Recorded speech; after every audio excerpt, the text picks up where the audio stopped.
Hello everyone, कैसे हैं आप सभी लोग। आई होप आप सभी बहुत बढ़िया होंगे और आप लोगों की स्टडी भी एकदम कमाल की चल रही होगी, क्योंकि अब हम लोग बच्चों आगे की तरफ बढ़ने वाले हैं और हमारा प्यारा सा जो अगला चैप्टर है जिसका नाम आप लोगों को सबको पता होना चाहिए। हमारा पेन यहाँ आ गया है, सो हम लोग यहाँ पर देखते हैं कि आप लोगों को जो पता होना चाहिए वो क्या है कि आपके जो चैप्टर का नाम है वो है पॉलिनोमियल। एंड ये एक चैप्टर ऐसा चैप्टर है जो कि आपके फोर्थ चैप्टर यानी कि क्वाड्रेटिक इक्वेशन के साथ भी मेल खाता है। काफ़ी सारी चीज़ें आप लोग यहाँ पर भी सीखेंगे और उसके भाई बहनों से आप लोग मिलेंगे चैप्टर नंबर 4 में। ठीक है, तो काफ़ी सारी चीज़ें सिमिलर रहने वाली हैं, लेकिन यहाँ पर एक सबसे इंपॉर्टेंट चीज़ है कि वो तो क्वाड्रेटिक इक्वेशन के बारे में आप वहाँ पर बात करेंगे, लेकिन यहाँ पर बच्चों हम लोग बात करने वाले हैं आप लोगों से पॉलिनोमियल के बारे में। अब ये पॉलिनोमियल क्या होता है, पॉलिनोमियल किससे बनता है, पॉलिनोमियल को बनने के लिए क्या क्या चाहिए और उन चीज़ों को क्या क्या कहते हैं, उन चीज़ों का मतलब क्या क्या होता है, एक एक बात को समझेंगे आज।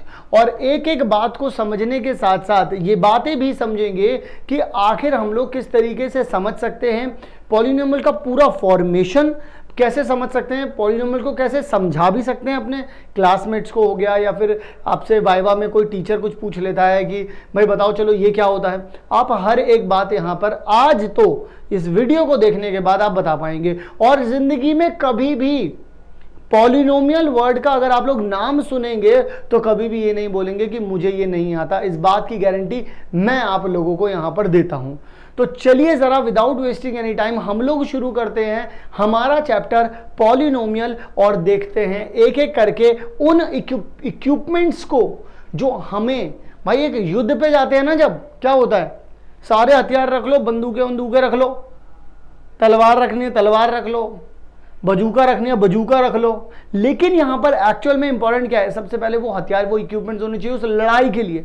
तो लड़ाई चैप्टर है और इस चैप्टर में इस लड़ाई को कैसे लड़ना है उसके लिए कुछ इक्विपमेंट्स जरूरी पड़ेंगे और उन इक्विपमेंट्स को मैं आप लोगों को अब यहाँ पर बताने वाला हूँ। तो एक एक करके हम लोग सारे के सारे इक्विपमेंट्स के बारे में बात करेंगे। तो चलिए ज़रा शुरू करते हैं एक एक इक्विपमेंट के बारे में जानकारी लेना और उन्हें अपनी पॉकेट्स में रखना शुरू करते हैं। तो सबसे पहले हमारे पास आ जाता है कांस्टेंट नाम की एक चीज़। क्या आप लोगों ने सुना है कुत्ते की दुम कभी सीधी नहीं हो सकती, यानी कि हम लोग एक सेंस कह रहे हैं कि ये चीज़ तो कभी बदल ही नहीं सकती। बोलते हैं ना हम लोग कुत्तों के बारे में, डॉगीज़ के बारे में ये बात करते हैं ना हम लोग। जब हम डॉगीज़ के बारे में ये बात कर रहे होते हैं तो इसका मतलब क्या हो रहा होता है, इसका मतलब बच्चों ये है कि हम लोग एक ऐसी चीज़ के बारे में यहाँ पर बात कर रहे हैं, हम एक ऐसी चीज़ के बारे में यहाँ पर बात कर रहे हैं जो नेवर चेंजेस। क्या होता है उसमें सबसे इंपॉर्टेंट चीज़ क्या रहती है, ये नेवर चेंज। तो ये चीज़ कभी भी बदल नहीं रही है। और जब बच्चों ये चीज़ बदल नहीं रही है इसका मतलब क्या हो रहा है कि वो कांस्टेंट है। कांस्टेंट का मतलब ही है कि ऐसी चीज़ें जो कभी भी चेंज ना हो। फॉर एग्ज़ाम्पल, अगर बच्चों मैं एग्ज़ाम्पल के बारे में आप लोगों से सभी से बात करूं तो आप लोग एग्ज़ाम्पल के तौर पर कह सकते हैं 4। अगर मैं 4 की बात करूं तो 4 आपके पास जो मैं 4 से मतलब निकालूंगा वही 4 से आप मतलब निकालेंगे। 4 के साथ अगर मैं बात करूं जैसे मान लीजिए 5 के बारे में, तो अगर मैं 5 को कोई कांस्टेंट बोल रहा हूं, 5 को अगर मैं बात कर रहा हूं तो 5 का कहीं पर भी यूज़ करोगे, जो यूज़ मैं करूँगा वही यूज़ आप करेंगे, वही आपका भाई करेगा, वही आपके चाचा करेंगे, वही आपके पापा करेंगे, सब लोग वही करेंगे सेम यूज़ 5 का। तो इसका मतलब ये क्या है कि इसका सेंस कभी भी चेंज नहीं हो रहा है। आप कभी भी ये नहीं बोलेंगे कि ये भाई मेरे पास किसी और तरीके से यूज़ हो रहा था, तेरे पास किसी और तरीके से यूज़ हो रहा है। क्या ऐसी बात होगी यहाँ पर? नहीं होगी। यानी कि ऐसी चीज़ें जो बिल्कुल भी चेंज नहीं होती हैं, जैसी थी वैसी की वैसी ही रहती हैं, उन्हें हम बोलते हैं क्या, कांस्टेंट। क्लियर हो गई बात।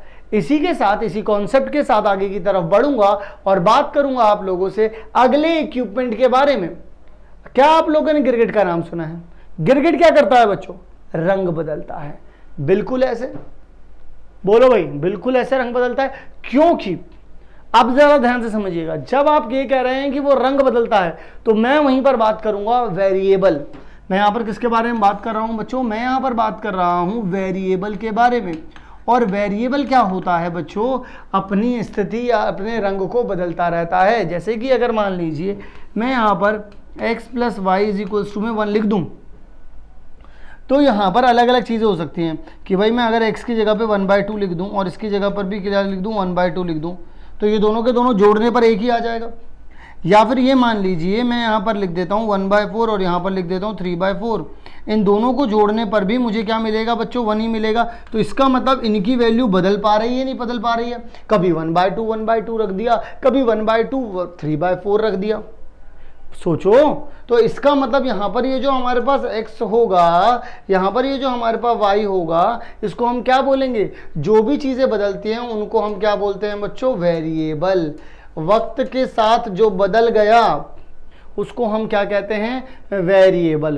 कांस्टेंट वो है जो वक्त के साथ नहीं बदला, जो मेरे साथ पहले था वो मेरे साथ आज भी है। अगर ऐसा है तो वो कांस्टेंट है, और अगर वक्त के साथ वो बदल गया है तो वो वैसा नहीं है, सिंपल, ठीक है ना। तो इसका मतलब वो वेरिएबल हो जाएगा। ओके बच्चों, सो इसका मतलब कांस्टेंट क्या होता है इसके बारे में आप जान गए, वेरिएबल क्या होता है इसके बारे में आप जान गए। क्या अब आप लोग जानना चाहेंगे एक्सपोनेंट के बारे में?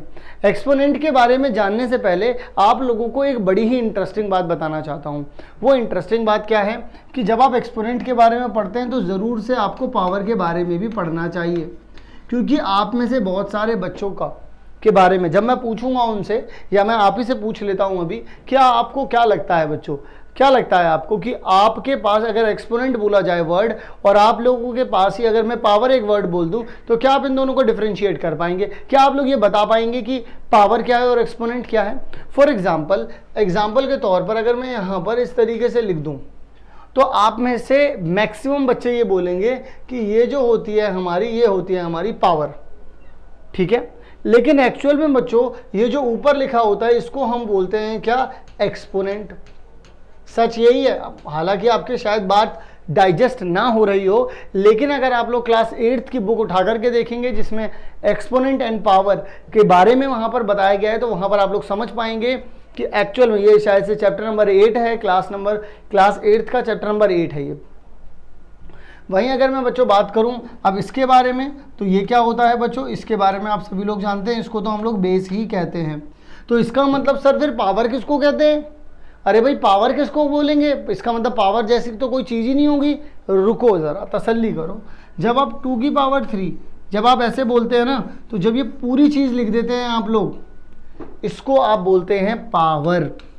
क्या बोलते हैं बच्चों? आप इस पूरे को इंक्लूड करके क्या बोलते हैं, पावर। हम लोग क्या बोलते हैं, अगर आप अंग्रेजी में बोलते हो इसको, तो आपको पता चलेगा 2 रेज्ड टू द पावर 3। 2 की जो पावर है एक्चुअल में, जब मैंने 2 की पावर का मतलब क्या है, जब इस तरीके से ये लिखा गया 2 की ये पावर है, ये पावर है, इस पावर को रेज किया गया, बढ़ाया गया। कैसे बढ़ाया गया? 3 से बढ़ा दिया। तो इस पावर को 3 से बढ़ाने का मतलब क्या है कि इसका एक्सपोनेंट 3 लिख देना ही होता है कि इसकी पावर को आपने power raised to 3, 2 raised to the power 3, यानी कि इसकी पावर को हम लोगों ने 1 से रेज करके 3 पर ले गए हैं। तो पावर का एक ऐसा मतलब होता है कि जो भी लिखा है उसको पूरी तरीके से पढ़ा जाएगा तो हम उसको पावर बोलते हैं। सिर्फ ऊपर की बात करेंगे, जो कि ऊपर की तरफ लिखा होता है, यहाँ पर लिखा होता है, ठीक है ना, तो उसको हम एक्सपोनेंट बोलते हैं। जो नीचे लिखा होता है उसको हम बेस बोलते हैं। इस पूरे को कंबाइनली हम लोग क्या बोलते हैं बच्चों, पावर बोलते हैं। मैं दोबारा समझाना चाहूँगा आप लोगों को, कुछ बच्चों को बहुत ज़्यादा दिक्कत आती है इसमें। जैसे कि मैं यहाँ पर ये चीज़ लिख दूँ, तो यहाँ पर अब आप लोग बात समझिएगा कि आप यहाँ पर ये बोल रहे हैं कि ये जो चीज़ है बच्चों, ये आपके पास हो जाएगा एक्सपोनेंट, एंड ये जो चीज़ है आपके पास, ये हो जाएगा आप लोगों के पास बच्चों बेस। वहीं आप लोगों के पास ये पूरा कंप्लीट क्या हो जाएगा, ये हो जाएगा आपके पास पावर ऑफ 3। अब पावर ऑफ 3 में इसका मतलब ये है कि पावर तीन आपस में, देखिए जब आप सिर्फ 3 की बात करेंगे तो 3 सिर्फ 3 है, उतनी ही पावर है उसकी। लेकिन जब मैं उसके एक्सपोनेंट को बढ़ा रहा हूं तो 3 की पावर बढ़ती जा रही है। 3 एक बॉडी बिल्डर आदमी होता चला जा रहा है, कुछ ऐसा हो रहा है। तो यही बात मैं यहां पर आपको बताना चाह रहा हूं कि पावर बढ़ रही है। एक्सपोनेंट जब बढ़ रहा है तो एक्चुअल में देखो, एक्सपोनेंट का बढ़ना, या एक्सपोनेंट क्या होता है, एक्सपोनेंट तो जो ऊपर नंबर लिखा है उसको एक्सपोनेंट बोलते हैं। तो बेस क्या होता है, जो नीचे लिखा है। तो पावर क्या होती है, 3 की शक्ति, 2 की शक्ति, समझे? तो 2 की शक्ति को अगर आप बढ़ा देंगे 3 तक ले जाएंगे, यानी कि आपने एक्सपोनेंट को इंक्रीज कर दिया है। या आपने एक्सपोनेंट की जगह पर कोई एक ऐसा नंबर रख दिया है जो पहले कम था अब ज़्यादा है, लेकिन उस एक्सपोनेंट से फर्क क्या पड़ा, पावर, किसकी पावर, 2 की पावर, ठीक है ना। ओके, सो यहां पर 2 की पावर को तो हम लोग समझ गए कि पावर किसको बोलते हैं, पावर कंबाइन बोलते हैं, एक्सपोनेंट जो ऊपर लिखा होता है, बेस जो नीचे लिखा होता है। तो अगर मुझसे कोई पूछे यहाँ पर y का एक्सपोनेंट क्या है, तो हम 2 बोलेंगे। कोई हमसे बोले 1x का एक्सपोनेंट क्या है, तो 1 है। कोई हमसे यहाँ y का एक्सपोनेंट पूछ ले तो कितना हो जाएगा, हमारे पास 3 हो जाएगा। ठीक है, क्या ये बात आप लोगों को क्लियर है? बड़ा ही सिंपल है, बड़ा ही नाजुक है ये कॉन्सेप्ट। आई होप आपको बहुत अच्छे से समझ में आ गया होगा। जब हम लोगों ने कांस्टेंट पढ़ा, हम लोगों ने वेरिएबल पढ़ा, देखिए हम लोगों ने कांस्टेंट पढ़ा, हम लोगों ने वेरिएबल पढ़ा, अब हम लोगों ने एक्सपोनेंट भी पढ़ लिया। लेकिन अब ज़रूरत है हम लोगों को क्या पढ़ने की बच्चों, हम लोगों को पढ़ने की ज़रूरत है टर्म। तो टर्म क्या होती हैं, आप लोगों को मैं बता देता हूँ टर्म क्या होती है या किस तरीके से देखी जाती है। जैसे कि मान लीजिए टर्म, जब अलग अलग टर्म, जितनी भी टर्म्स लिखी होती हैं, टर्म्स को जोड़ने का सिर्फ एक ही 2 तरीके कह सकते हैं आप लोग, प्लस एंड माइनस, ये 2 तरीके होते हैं। यानी कि अगर आप लोगों ने यहाँ पर लिख दिया है 3x एंड 4y, तो ये पता नहीं क्या है मुझे, अभी कुछ नहीं पता मुझे, लेकिन जैसे ही मैंने इन दोनों को जोड़ दिया प्लस का साइन लगा करके, तो यानी कि ये एक टर्म बन गई और ये एक और टर्म बन चुकी है। यानी कि यहाँ पर बच्चों मेरे पास कितनी टर्म आ गई हैं, 2 टर्म्स आ चुकी हैं। वहीं अगर मैं आप लोगों से बात करूं बच्चों, वहीं अगर मैं आप लोगों से बात करूं इसके बारे में कि 3x प्लस में 4y प्लस में 3z माइनस में 4w, अगर मैं ऐसे कुछ कह दूं तो इसका मतलब 1 2 3 4, यानी कि यहाँ पर कितनी टर्म्स आ गई, यहाँ पर 4 टर्म्स आ चुकी हैं। ये बनती कैसे हैं, सिर्फ प्लस और माइनस इन दोनों के, इनके बीच में जो ये जो प्लस आया और ये जो माइनस आया या फिर ये वाला जो प्लस आया, इनकी वजह से आप कहते हैं कि ये टर्म्स हैं। अगर इनके बीच में कोई साइन ना लगा होता या प्लस या माइनस का साइन नहीं लगा होता तो आप इनको अलग अलग बोलते कि ये भी अलग है और ये भी अलग है, ठीक है ना। क्योंकि ये अब प्लस लगाने के बाद कंबाइन हो चुकी हैं, ये दोनों एक दूसरे के साथ प्लस हो रही हैं, तो टर्म बनती कैसी हैं, इस तरीके की चीज़ें जब लिखी जाती हैं और वो जब प्लस और माइनस के साथ आप एसोसिएट हो जाती हैं, उनको हम बोलते हैं बच्चों टर्म्स। क्लियर है बात? अच्छा, अब टर्म समझने के बाद एक बहुत अनोखा हथियार है जो कि आप लोगों को समझना चाहिए, जो कि है कोफिशिएंट। अब ये कोफिशिएंट क्या होता है, जैसे मान लीजिए 3x का स्क्वायर प्लस में 4y का स्क्वायर प्लस में 3x माइनस में 5y प्लस में 5 इक्वल्स टू में 0। मान लीजिए आप लोगों के पास ये कुछ इस तरीके की एक इक्वेशन लिखी हुई है।